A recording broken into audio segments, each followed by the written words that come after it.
চট্টগ্রামের প্রাচীন স্থাপনাগুলোর মধ্যে অন্যতম স্থাপনা শাহ বদর আউলিয়া রহমাতুল্লাহি আলাইহি এর মাজার শরীফ। ঐতিহাসিকদের কাছে চট্টগ্রামের সবচেয়ে প্রাচীন ইমারত হিসেবে স্বীকৃতি পেয়েছে ৭০০ বছরের এই পুরাতন ইমারতটি। ১২ আউলিয়ার পুণ্যভূমি খ্যাত এই চট্টগ্রামে প্রথম সুফি সাধক হিসেবে পরিচিত হযরত শাহ বদর আউলিয়া রহমাতুল্লাহি আলাইহি। ওনার প্রকৃত নাম মাকদুম শাহ বদর উদ্দিন বদরে আলম জিহাদি। চট্টগ্রামে ওনার আগমনকাল সঠিকভাবে নির্ণয় করা না গেলেও ধারণা করা হয় ১৩৩৮ খ্রিস্টাব্দে শাহ মুবারক শাহ বাংলা বিজয়ের পর অনেক সুফি সাধক আগমন করে এই বাংলায়। শাহ বদর শাহ রহমাতুল্লাহি আলাইহি সেই সময়ই আগমন করেছেন বলে ধারণা করা হয়। চট্টগ্রামের ১২ আউলিয়ার মধ্যে হযরত বদর আউলিয়াকে প্রথম হিসেবে সম্মান দেখানো হয়। চট্টগ্রাম নগরীর বক্সিহাটের কাছে বদরপট্টি গলিতে বদর শাহ রহমাতুল্লাহি আলাইহি এর মাজার শরীফ। তিনি এসেছিলেন বাগদাদ থেকে পাথরের ওপর দিয়ে সমুদ্র পার হয়ে। তিনি যখন সাগর পাড়ি দিয়ে এসেছিলেন তখন চট্টগ্রাম শহর ছিল পাহাড়ে ঘেরা, আর সেই পাহাড়ের ওপর বসবাস করত জিনপরীরা। হযরত শাহ বদর আউলিয়া রহমাতুল্লাহি আলাইহি তাদের কাছে এসে বলেছিলেন একটা চেরাগ জ্বালানোর জন্য জায়গা দেওয়ার জন্য। জিনপরীরা ওনাকে একটা চেরাগ জ্বালানোর জায়গা দিয়েছিল। সন্ধ্যা হতেই শাহ বদর আউলিয়া রহমাতুল্লাহি আলাইহি একটা চেরাগ জ্বালালে জিনপরীরা আলো যত দূর পর্যন্ত দেখা যায় আস্তে আস্তে তত দূরে সরে যেতে থাকে। তারা এই অঞ্চল ছেড়ে অনেক দূরে চলে যায়।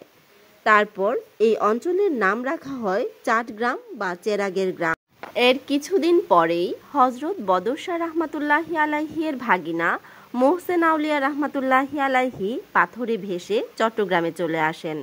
তখন বদর আউলিয়া রহমাতুল্লাহি আলাইহি ভাগিনাকে দেখে বলেন, তুমি এখানে কেন এসেছো এত ছোট বয়সে? তখন ওনার ভাগিনা বললেন, আমি আপনার জন্য চলে এসেছি এখানে। শাহ বদর রহমাতুল্লাহি আলাইহি গরম হয়ে ভাগিনাকে বললেন, তুমি এখান থেকে চলে যাও। তখন মোহসেন আউলিয়া রহমাতুল্লাহি আলাইহি বললেন, আমি এখন আর ছোট নেই, আমার ক্ষমতা অনেক বেশি।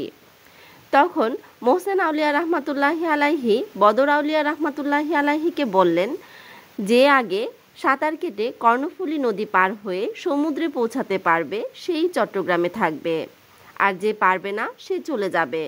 তখন ওনারা দুইজনেই কর্ণফুলী নদী সাঁতার কেটে পার হওয়ার সিদ্ধান্ত নেন।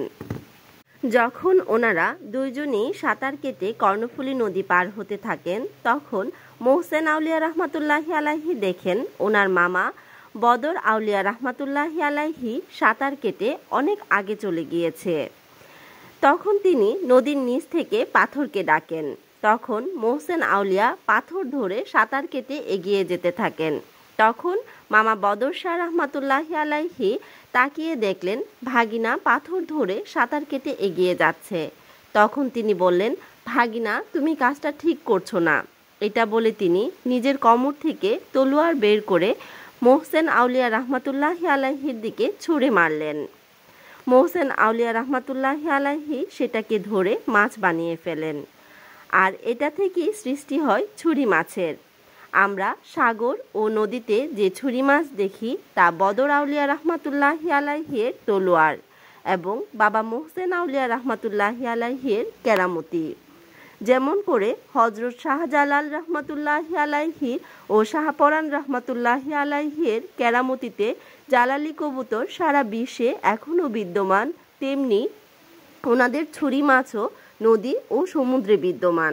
এরপর ওনারা দুইজনেই সাগরের দিকে এগিয়ে যেতে থাকেন। ওনারা যখন নদীতে সাঁতার কাটছিলেন তখন সাগরে ডিঙ্গি নৌকা নিয়ে ভাসছিলেন পানির মালিক হযরত খাজা খিজরি আলাইহি ওয়াসাল্লাম। তিনি নৌকা থেকে জানালা দিয়ে তাকিয়ে দেখলেন দুইজন মানুষ নদী দিয়ে সাঁতার কেটে সাগরের দিকে আসছেন। তখন তিনি বললেন, নদীর মোহনাতে দুইজনেই ঘুরতে থাকো। তখন তারা নদীর মোহনার পাকে পড়ে যায় এবং মামা ভাগিনা বলতে থাকে, আমরা কেন এখানে ঘুরছি? তখন ওনারা তাকিয়ে দেখলেন যে দূরে নৌকা থেকে একজন লোক ওনাদের দিকে তাকিয়ে আছে। তখন বদর শাহ রহমতুল্লাহি আলাইহি ভাগিনাকে বললেন, ওই দেখো আমাদের দিকে একজন তাকিয়ে আছে। এবং ওনারা বুঝতে পারলেন যে ওই লোকের জন্যই ওনারা ঘোড়ানিতে পড়ে গিয়েছেন। তখন তারা দোয়া করলেন, আমরা যতক্ষণ ঘোড়ানিতে থাকি ওই লোকও যেন আমাদের দিকে তাকিয়ে থাকে। তখন খাজা খিজরি আলাইহি ওয়াসাল্লাম জানালা দিয়ে মাথা আর ভেতরে নিতে পারছেন না, ওনার মাথার মধ্যে দুটো শিং গজিয়ে গিয়েছে। খাজা খিজরি আলাইহি ওয়াসাল্লাম বুঝতে পারলেন ওই দুইজন ব্যক্তি কোনো সাধারণ ব্যক্তি নয়। তখন তিনি দোয়া করলেন তাদের ঘোড়ানি থেমে যাক।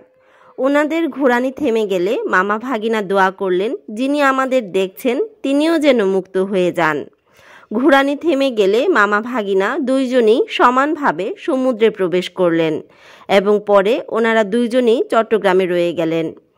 আর হজরত খাজা খিজরি আলাইহি ওয়াসাল্লামের মাথার উপর যে বড় বড় দুইটি শিং উঠেছিল তার নিচে পড়ে গেলে শিংগুলো আল্লাহর কাছে ফরিয়াদ করল, হে আল্লাহ, আমাদেরকে অল্প কিছু সময়ের জন্য পৃথিবীতে পাঠালে এবং শিং বানিয়ে পাঠালে এমন একজন ব্যক্তির মাথার উপর যিনি মহামানব, এবং আমাদেরকে এখন নিচে ফেললে কেন? তখন খাজা খিজরি আলাইহি ওয়াসাল্লাম শিংগুলোকে নিয়ে ছুঁড়ে ফেললেন। সেই শিংগুলো গিয়ে পড়ল হরিণের মাথায়। এই হরিণগুলোর মাথায় শিং রয়েছে, সেগুলো অ্যান্টলার হরিণ নামে পরিচিত।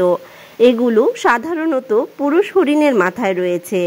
আগের দিনে রাজা বাদশারা তাদের রাজপ্রাসাদে এই শিংগুলো সাজিয়ে রাখত।